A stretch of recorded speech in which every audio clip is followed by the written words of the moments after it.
अऊज़ु बिल्लाहि मिनश शैतानिर रजीम बिस्मिल्लाहिर रहमानिर रहीम अल्लाहुम्मा कुल्ली वलीकल हुज्जत इब्निल हसन सलवातुका अलैहि वला बाइही फी हाज़िहि साअ फी कुल्ली साअ वलिया व हाफ़िज़न व काइदन व नासिरन व दलीलन व आइनन व हत्ता तुस्किनहु अर्ज़क व तुमत्तिअहु फ़ीहा तवीला अल्लाहुम्मा सल्लि अला मुहम्मद व अली मुहम्मद व अज्जिल फ़रजहुम।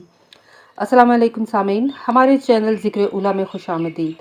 मैं आज आपके सामने इल्लामा लाजपाल हुसैन की तसनीफ़ कलाम इब्लीस से कुछ इक़्तिबास पेश कर रही हूँ, जिसके बुनियादी मक़ासद आप तक ऐसा इल्म बयान करना है कि लोगों में ऐसा शऊर बेदार हो जिससे शयातीन की चालों, हरबों और गुमराह कुन ख़यालात से बचा जाए। अगर आप इस किताब का मुकम्मल मुताला करना चाहें तो इस किताब के PDF वर्जन को हमारे वेबसाइट www.idarakhatamulauliya.com से फ्री इंस्टॉल कर सकते हैं। शुक्रिया। इब्लीस के मानी क्या हैं? इब्लीस की ज़हनियत क्या है? अना क्या है? अना सबसे पहले किससे टकराई? इब्लीस बंदे से क्या फेल कराता है? इब्लीस और अल्लाह के दरमियान मुकालमे को सूरह आराफ में बयान किया गया है। अल्लाह ताला फरमाता है, और यकीनन हमने तुम्हें खल्क किया, फिर हमने तुम्हारी शक्लें बनाई, फिर हमने मलाइका से कहा कि आदम को सजदा करो, तो उन्होंने सजदा किया सवाए इब्लीस के, वो सजदा करने वालों में न था। अल्लाह ने कहा, तुझे किस चीज़ ने रोका कि तू सजदा ना करे जबकि मैंने तुझे हुक्म दिया? उसने कहा, मैं इससे बेहतर हूँ, तूने मुझे आग से पैदा किया और उसे मिट्टी से पैदा किया।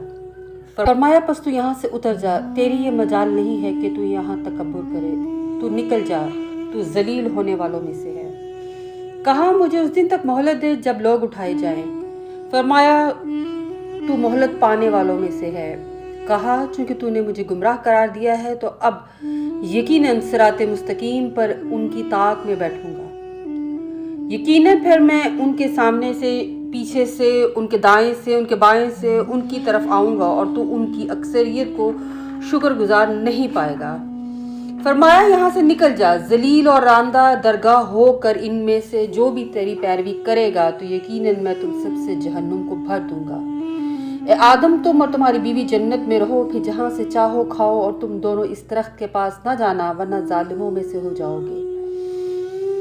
फिर शैतान ने उन दोनों को विश्वास किया ताकि उनके वो अयूब खोल दे जो छुपाए गए थे, और कहा, तुम्हारे रब ने तुमको इस दरख्त से नहीं रोका मगर इसलिए कि तुम दोनों कहीं फरिश्ते ना बन जाओ या हमेशा रहने वालों में से ना हो जाओ। और उन दोनों से कसम खाकर कहा कि मैं तुम्हारा खैर खा हूँ। सूरह आराफ की इन आयात में अल्लाह और इब्लीस के दरमियान जो कलाम हुआ उनका जिक्र मिलता है। अव्वल अल्लाह ने मलाइका को हुक्म दिया कि तुम आदम अलैहिस्सलाम को सजदा करो। सब ने सजदा किया सिवाय इब्लीस के।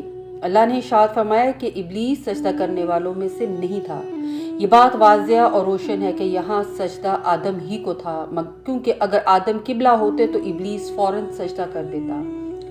यानी हज़रत आदम अलैहिस्सलाम को बतौर किबला मानने में उसको इतराज़ नहीं था, क्योंकि यहाँ सजदे में हज़रत आदम अलैहिस्सलाम को अल्लाह ने बतौर खलीफा और हुज्जत करार दिया, इसलिए इब्लीस ने इनकार किया।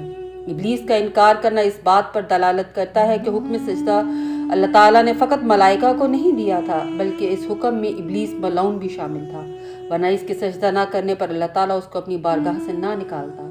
लिहाजा अल्लाह के हुक्म में मलाइका के साथ हर शय जो उस वक़्त मौजूद थी सिवाय अव्वल मखलूक के सब शामिल थे, क्योंकि सिर्फ आलीन के लिए ये हुक्म सजदा न था। अल्लाह ने फरमाया कि जब मैंने तुझे हुक्म दिया तो फिर सजदा करने से तुझे किस चीज़ ने रोका? इब्लीस ने कहा, मैं आदम अलैहिस्सलाम से बेहतर हूँ। अव्वल बात जो इब्लीस ने कही वो अपने आप को आदम अलैहिस्सलाम से अफजल मानना है। वो तब भी मानता था और अब भी उसका यही कौल है। इस कौल से साबित होता है कि इब्लीस की ज़हनियत यही है कि उसको अफजल माना जाए, यानी इब्लीस के अफकार और अकायद में आजिज़ी और इनकिसारी नहीं है। इब्लीस का आदम को सजदा ना करने का सबसे बड़ा सबब सिर्फ ये है कि वो अफजल होने की बुनियाद पर अपने आप को खिलाफत अर्ज़ का उम्मीदवार मानता था।